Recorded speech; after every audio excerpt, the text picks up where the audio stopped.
ان کے اگلوں کے کہ انہوں نے اللہ کی آیتوں سے کفر کیا. اللہ کی آیتوں سے کفر کیا کا مطلب ان سے پھر گئے، اس پہ یقین نہیں رکھا، اس کو مانا نہیں. صحیح. یہ غور سے سنیے گا، یہ سوال بھی ہے ہمارا.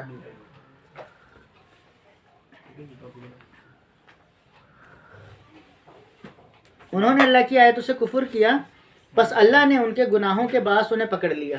ظاہری بات ہے کہ جب اللہ اور اس کے رسول کا احکام نہیں مانا جائے گا اور قرآن کے احکام، تو اللہ جو ہے وہ عذاب میں مبتلا کر لے گا، پکڑ لے گا. اور یقیناً اللہ تعالیٰ قوت اور عذاب دینے والا ہے. ٹھیک ہے. اچھا بھائی، مشرکین کی یہ عادت تھی، ہر انبیاء کے مشرکین کی یہ عادت تھی کہ وہ پیغمبروں کو جھٹلاتے تھے. اسی طرح فرعون اور اس سے قبل کے جو مکذبین ہیں ان کی عادت، یعنی مکذبین مطلب جو پرانی امتیں تھیں ان میں بھی جو مشرکین تھے ان سب کی حالت یہی تھی کہ وہ تمام جو ہے انبیاءوں کو جھٹلاتے تھے. ٹھیک ہے نا، ان کی بات نہیں مانتے تھے.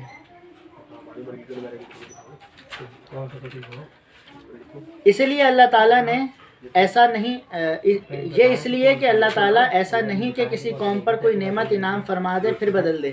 اللہ تعالیٰ کسی قوم کو کوئی نعمت عطا کرے اور پھر وہ اس سے چھین لے، اللہ ایسا نہیں کرتا. لیکن اگر اللہ ایسا کر رہا ہے تو وہ ان کے اعمالوں کی وجہ سے کر رہا ہے. اگر اعمال خراب ہوں گے تو اللہ رحمتیں روک دیتا ہے، جبکہ وہ اپنی خود اس حالت کو نہ بدل دیں جو ان میں اپنی تھی.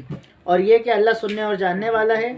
اور مثل حالت فرعونیوں کے، یعنی مثال دی ہے کہ فرعونیوں کی جو حالت تھی اور ان سے پہلے کے لوگوں کی، کہ انہوں نے اپنی رب کی باتوں کو جھٹلایا اور ان کے گناہوں کے باعث ہم نے انہیں برباد کیا. آ گئی نا وہی بات کہ انہوں نے آیتوں کو جھٹلایا اور ان کے گناہ اتنے تھے کہ ان گناہوں کی وجہ سے ہم نے انہیں برباد کیا. اور فرعون کو ڈبو دیا گیا. یہ سارے ظالم تھے. فرعون کو ڈبو دیا گیا. فرعون کو جس طرح ڈبویا وہ واقعہ سب کو ہی پتہ ہے. ٹھیک ہے نا. سمندر میں جو 7 رستے بن گئے تھے، حضرت موسیٰ علیہ السلام نے عصا مارا تھا تو 7 قبائل ایک ایک تو اس سے چلے گئے، اور جب وہ نکل گئے فرعون بیچ میں آ گیا تو انہوں نے عصا دوبارہ مارا، وہ بند ہو گیا. تمام جانداروں سے بدتر اللہ کے نزدیک وہ ہیں. اب سارے جو ہے وہ جاندار جس چیز سے جان ہیں ان میں سب سے بدتر وہ ہیں جو کفر کریں. ٹھیک ہے نا. یہ پہلے بھی ہم نے پڑھا ہے. کیا ورڈ تھا وہ؟ شرط دعویٰ بھی. ٹھیک ہے نا. بدترین چوپائے. اور پھر وہ ایمان بھی نہ لائیں. یہ جو ایمان لے آئے وہ بہتر ہے جو ایمان نہ لائیں. اچھا، جس سے آپ نے عہد و پیما کر لیا پھر وہ اپنے عہد و پیما کو ہر مرتبہ توڑ دے. عہد و پیما کرتے کسی سے آپ نے ایگریمنٹ کر لیا، یعنی بات چیت طے ہو گئی کہ ہاں بھائی ایسا کرنا ہے، چاہے ایمان کے متعلق ہو یا کسی اور بات سے ریلیٹڈ ہو، تو اور پھر وہ اپنا عہد و پیما توڑ دے، یعنی اپنا ایگریمنٹ ختم کر دے، اپنی بات سے مکر جائے. اور بالکل پرہیزگار ایسا نہیں کرتے، یعنی نیک لوگ ایسا نہیں کرتے. ٹھیک ہے. بس جب کبھی تو لڑائی میں ان پر غالب آ جائے تو انہیں مار مار کر ان کے پچھلے بھی بھاگ کھڑے ہوں. ہو سکتا ہے کہ وہ عبرت حاصل کریں. یعنی جب لڑائی سامنے ہو تو لڑائی میں ان کو جتنا مار سکتے ہو مارو، کفار اور مشرکین کو، اور ایسا مارو کہ ان کے پیچھے جتنے بھی کھڑے ہوئے ہوں یا ان کی پشت پہ جتنے سپورٹر ہوں وہ سارے اس خوف سے ہی بھاگ جائیں کہ جو ہو رہا ہے. اور اگر تجھے کسی قوم کی خیانت کا ڈر ہو تو برابری کی حالت میں ان کا عہد نہ توڑنا. اللہ تعالیٰ خیانت کرنے والوں کو پسند نہیں کرتا. یہ آیت مبارکہ کا مفہوم کچھ اس طرح بھی ہے کہ اللہ رب العزت فرماتا ہے کسی قوم کی نفرت تمہیں ناانصافی پہ مبتلا نہ کر دے. انصاف کو کسی حال میں نہیں چھوڑنا. کسی قوم چاہے وہ کفار ہیں، کسی قوم کی نفرت تمہیں ناانصافی پر مبتلا نہ کر دے. یعنی ناانصافی اتنی بری اللہ کو لگتی ہے کہ جو اللہ یہ کہہ رہا ہے کہ اگر تجھے کسی قوم کی خیانت کا ڈر ہو، چاہے وہ تمہارے ساتھ خیانت کریں، تو برابری کی حالت میں ان کا عہد تمہارا توڑ دے. لیکن اللہ تعالیٰ خیانت کرنے والوں کو پسند نہیں کرتا.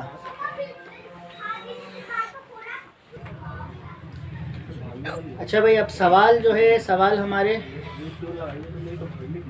سورہ انفال کی ان آیات میں مسلمانوں کو جہاد کے لیے تیاریاں دیکھ کر منافقین نے کیا تبصرہ کیا؟ بیٹا، منافقین نے کیا تبصرہ کیا؟ پہلا سوال.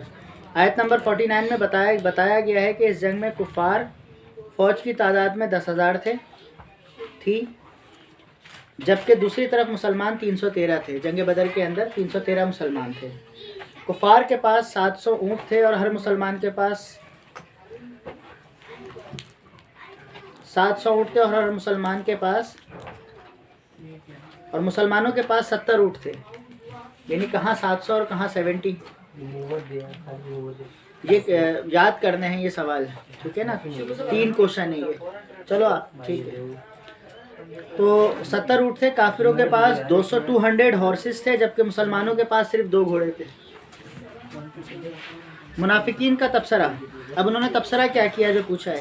اس صورتحال کو دیکھ کر منافقین میں آپس میں یہ تبصرہ کرتے تھے، یعنی آپس میں یہ باتیں کرتے تھے، ٹھیک ہے، آپس میں یہ باتیں کرتے تھے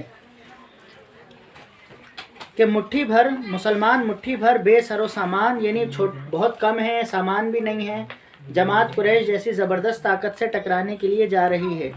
کیا ان کے دین نے ان کے عقل پہ پردے ڈال دی ہیں؟ مطلب یہ مسلمان جو ہیں ان کے دین نے عقل پہ پردے ڈال دی ہیں کہ ہم 10,000 سے 313 لڑنے آ رہے ہیں، گھوڑے بھی نہیں ہیں، کچھ بھی نہیں ہے، پھر بھی لڑنے آ رہے ہیں. تو یہ ان کا تبصرہ تھا. کیا یہ لوگ پاگل ہو گئے ہیں؟ مسلمانوں کو کہا نعوذ باللہ کہ جان بوجھ کر موت کے منہ میں جا رہے ہیں اور اپنی تباہی اور بربادی کو دعوت دے رہے ہیں. یہ منافقین کا تبصرہ ہوا. ٹھیک ہے بھائی، کلیئر یہ چیز. سورہ انفال میں نیکسٹ کوشچن، فرعون اور آل فرعون کی ہلاکت اور بربادی کے کیا اسباب تھے؟ What are the reasons? ٹھیک ہے نا، ڈسٹرکشن ان کی کیسے ہوئی تھی. آیت نمبر 58 کے اندر 54 میں سب سے پہلی جو ہے وہ بربادی کے اسباب، اللہ کی آیت کا انکار. پہلا ٹاپک فرعون اور آل فرعون، یعنی فرعون اور اس کے ماننے والے. آل فرعون کا مطلب یہاں ماننے والوں کا تذکرہ ہے. ہلاکت کا ایک ریزن یہ تھا کہ انہوں نے اللہ کی آیت کا انکار کیا. پہلا، اللہ کی آیتوں کا انکار کیا. انہوں نے اللہ کی نشانیاں دیکھ کر ایمان لانے اور اللہ کی کبریائی پر یقین رکھنے کے لیے جادو وغیرہ کے ناموں سے تشبیہ دے کر مذاق اڑایا. یعنی اللہ کی قدرت دیکھ بھی لی، لیکن اس کو بھی انہوں نے کہا یہ جادو ہے، یہ کوئی تمہارے پروردگار کی جو ہے وہ معجزات نہیں ہے اس کے. اچھا، نشانیاں دیکھ کر ایمان لانے والے درباری جادوگروں کو فرعون نے قتل کروا دیا. اور جو ہے موسیٰ علیہ السلام کے زمانے میں وہ جو عصا پھینکنے کا واقعہ ہے کہ موسیٰ علیہ السلام انہوں نے رسیاں پھینکی، وہ سانپ بن گئے. موسیٰ علیہ السلام نے اژدہا پھینکا، اللہ کا حکم ہوا تو وہ موسیٰ علیہ السلام نے جو ہے وہ، آپ یقین کرو اگر یہ واقعہ آپ پراپر طریقے سے پڑھو نا، وہ ایسا ہے کہ موسیٰ علیہ السلام، ظاہر ہے آپ کو فرسٹ ٹائم تھا یہ، جب انہوں نے رسیاں پھینکی اور وہ سانپ نظر آنے لگے تو موسیٰ علیہ السلام جو ہے پیچھے بھاگ گئے تھے ڈر کے. تو اللہ کی آواز آئی، موسیٰ گھبرائے نہیں، آپ اپنا عصا پھینکیں. تو موسیٰ علیہ السلام نے عصا پھینکا تو وہ اوریجنل اژدہا بن گیا. وہ ایلیوژن تھا جو انہوں نے کیا کہ رسیاں سانپ دکھنے لگیں، ایلیوژن. لیکن جو موسیٰ علیہ السلام نے کیا وہ ایلیوژن نہیں تھا، وہ حقیقت میں اژدہا بن گیا اور وہ کھا گیا اس کو. ٹھیک ہے نا. جیسے ایلیوژن کس طرح کا ہوتا ہے، جیسے آج کے دور میں ایک ٹیکنالوجی موجود ہے جو ابھی نئی دنیا کے اندر موجود ہے، ہولوگرام ٹیکنالوجی. ہولوگرام آپ کو پورا آدمی کھڑا ہوا نظر آئے گا، لیکن یہ ایلیوژن ہے، وہ کھڑا ہوا نہیں ہے، لیکن وہ اوریجنل اژدہا بن گیا اور کھا گیا. تو ایسی نشانیاں دیکھنے کے بعد جو وہ پھر جو آپ قرآن کا مفہوم پڑھتے ہیں تو پھر وہ جادوگروں نے کہا ہم موسیٰ اور اس کے رب پہ ایمان لے آئے. تو ان کو جو ہے پھر اس نے فرعون نے سب کو جو ہے جو ایمان لے آئے تھے ان سب کو قتل کروا دیا.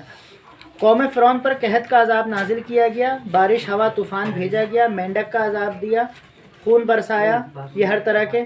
ٹھیک ہے نا.